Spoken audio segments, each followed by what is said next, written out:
All right, I want to bring in former FBI Special Agent Jeff Harp. So, Jeff, let's first talk about the outfit, okay, the backpack.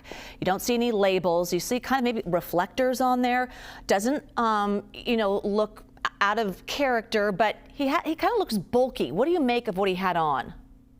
Well, I mean, he's obviously trying to disguise himself and in the manner he's walking, maybe how he's bending over.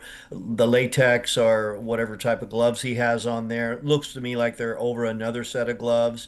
There's a ton of information there that the FBI and law enforcement is going to start dissecting to determine exact maker of clothing, backpack, the ski mask in Arizona. I mean, all these things are very, very important.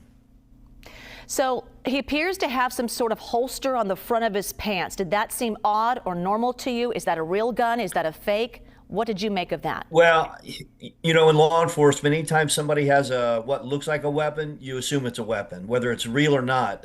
You don't wait until you find out. I mean, you assume that it's real. I would assume it's real. It's hard to tell specifically what it is. I mean, I have a few guesses I could make, but I'm sure the FBI has some really good digital evidence that they can zoom in on and make a closer examination of that. So as we examine the video, what stands out to you from that? Some people saying that he didn't look like he was in a rush. Maybe he was familiar with the area or the victim or the home. So what do you make of kind of how he walked in and what he was doing in that courtyard there? Yeah, it's very casual, and he appears to know that there's likely a camera there. So maybe he had been there before. It's hard to tell exactly. I mean, we're all guessing at these things. Last night I said law enforcement knows 10 things and they've told us three. Now they've told us four. So these things take time.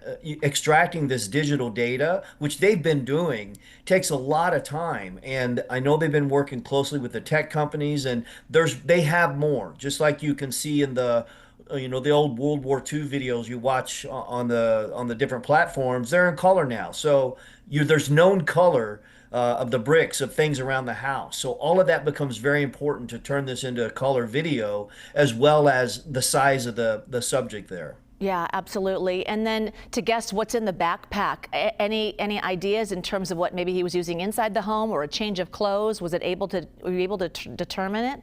Well, I mean, so that was what came to my mind. It was likely things he was going to use inside the home and probably a change of clothes.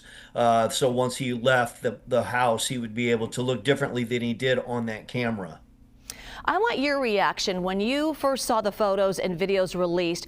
What did you think? It's just a matter of time before a suspect is named or person of interest, as they keep saying?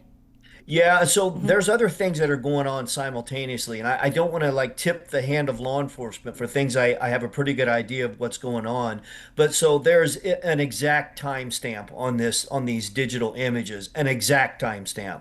You couple that with cell phone data, then you start looking at surrounding cameras, at traffic light cameras and other things like that. You start really narrowing down the possibilities of who it could be. That list could have been, tens of thousands to begin with, but now we have a little more information that we can narrow that down to a pretty small scope. This was huge today. Jeff Harp, thank you so much. Appreciate all of your information. We'll certainly be talking to you again. Thanks a lot, Juliet. All right, the FBI is urging the public to reach out with any information that could help bring Nancy Guthrie home. You can call the FBI tip line at 1-800-CALL-FBI.